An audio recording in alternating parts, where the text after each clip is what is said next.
नमस्कार, जय हिंद, वंदे मातरम। एक बार फिर से आपका बहुत बहुत स्वागत है हमारे YouTube चैनल JRP के अंदर।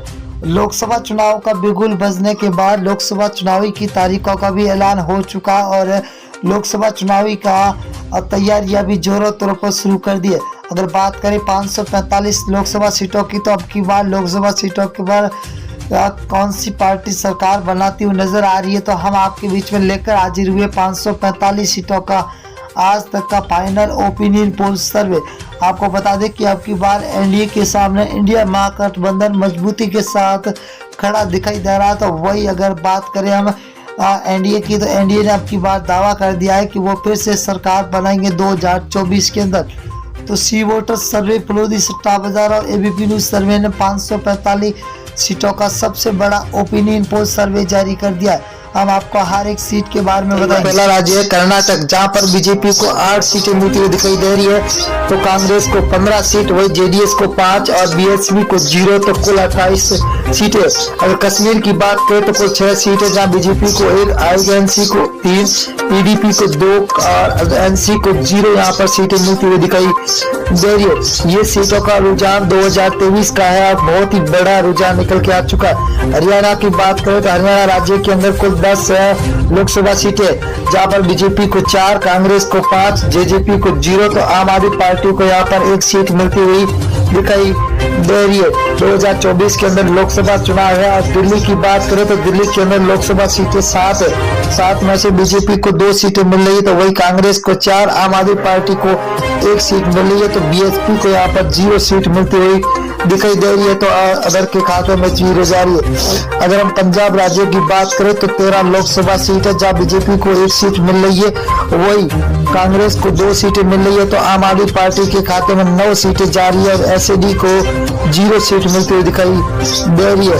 अगला राज्य है जहाँ पर मेघालय राज्य। मेघालय के अंदर 29 विधानसभा सीट है, जिनमें से बीजेपी को 12 सीट मिल रही है, तो कांग्रेस को 15, वही एसपी को 0, तो बीएसपी के खाते में 2 सीटें जाती हुई दिखाई दे रही है।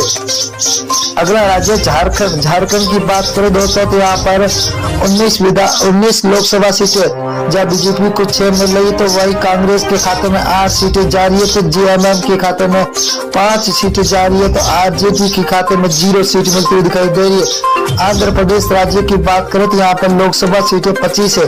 25 में से बीजेपी को 8, वही कांग्रेस को 4, तो वाईआरएस को 10 और टीडीपी को 3 सीटें मिलती हुई दिखाई दे रही है, तो अदर के खाते में 0 सीट मिलती हुई दिखाई दे रही है। उड़ीसा की बात करें तो उड़ीसा के अंदर लोकसभा सीटें 21 है। 21 में से बीजेपी को 6 सीट, वही कांग्रेस को 9, बीजेडी को 6 सीट और एनसी को 0 सीट मिलती हुई दिखाई दे रही है। बहुत ही तगड़ा महाओपिनियन पोल निकल के आ चुका है। तमिलनाडु की बात करें तो यहाँ पर कुल 39 लोकसभा सीट है, जहाँ बीजेपी को 4, तो कांग्रेस को 5, डीएमके को 15, एएलए को 15 सीटें मिलती हुई दिखाई दे रही है, तो 0 खाते में जा रही है अदर के। अगर हम बिहार राज्य की बात करें तो कुल 40 लोकसभा सीट है, जहाँ बीजेपी को 12 सीट मिल रही है, तो वही कांग्रेस को 5 सीट, आरजेडी को 15, तो जेडीयू को 8 सीटें मिलती हुई दिखाई दे रही है, तो अदर के खाते में 0 सीट मिलती हुई दिखाई दे रही है। अगला है राजस्थान। राजस्थान के अंदर कुल लोकसभा सीट है 25 में से बीजेपी को 10 सीट है, तो कांग्रेस को 14 सीट, वही आरएलपी के खाते में 1 सीट जा रही है, तो आम आदमी पार्टी को यहाँ पर 0 सीट पर संतोष होना पड़ रहा है, तो अंदर खाते में 0 सीट। उत्तर प्रदेश की बात करें तो कुल 80 विधानसभा सीटें है, जहाँ बीजेपी को 32, वही कांग्रेस के खाते में 14, एसपीए के खाते में 27, बीएसपी को 2 सीटें, वही अदर के खाते में 5 सीटें जाती हुई दिखाई दे रही है। अगला राज्य है उत्तराखंड। उत्तराखंड के अंदर 5 लोकसभा सीटें, जिनमें से बीजेपी को 3 सीट, वही आईएनसी को 2, तो बीएसपी को 0, आम आदमी पार्टी के खाते में 0 सीट मिलती हुई दिखाई दे रही है, तो यहाँ पर अदर के खाते में अभी 0 सीट जाती हुई दिखाई दे रही है। पश्चिम बंगाल की बात करें तो कुल लोकसभा सीटें 42 है। 42 में से 17 बीजेपी के खाते में जाते हुए दिखाई दे रही है, तो वही आईएनसी को 0 सीट है, तो टीएमसी को 25 सीट है, सीपीआईएम को 00 सीट मिलती हुई दिखाई दे रही है। आंध्र प्रदेश की बात करें तो आंध्र प्रदेश के अंदर लोकसभा सीटें 2 है, जहां पर बीजेपी को 1 सीट मिल रही है, तो यहाँ पर कांग्रेस के खाते में 1, एसपी को 0, तो बीएसपी के खाते में भी 0 सीट जाती हुई दिखाई दे रही है, तो अदर के खाते में 0। अगर हम मेघालय की बात करें तो मेघालय के अंदर लोकसभा सीटें 2 है। 2 में से बीजेपी के खाते में 0 सीट, 1 सीट जा रही है, तो वही कांग्रेस को 1 सीट मिल रही है। तो एसपी को 0, तो बीएसपी के खाते में अभी 0 सीट जाती हुई दिखाई दे रही है। अगला राज्य है जहाँ लक्षद्वीप है। लक्षद्वीप के अंदर लोकसभा सीट 1 है, वही 1 कांग्रेस के खाते में जाते हुए दिखाई दे रही है। तो बीजेपी को यहाँ पर 0, एसपी और बीएसपी के खाते में भी 0 सीट जाते हुए दिखाई दे रही है।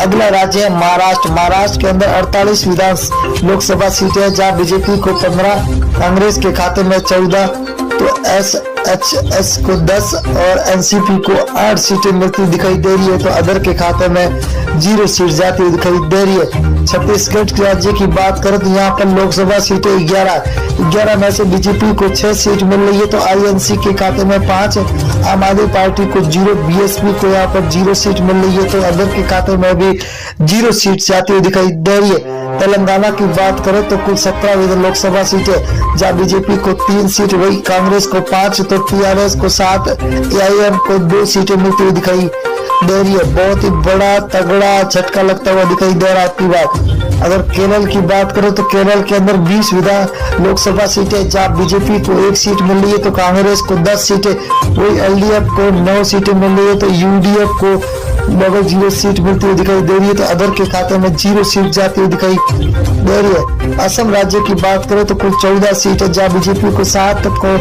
कांग्रेस को 6, एआईयू को 3 और अदर के खाते में 0 सीट जाती हुई दिखाई दे रही है। बहुत ही बड़ा तगड़ा झटका सभी को मिलता हुआ दिखा। गुजरात की बात करें तो कुल 26 लोकसभा, जब बीजेपी को 12, कांग्रेस को 6, तो आम आदमी पार्टी को 8, बीएसपी के खाते में 0 सीट जा रही है, तो अदर के खाते में भी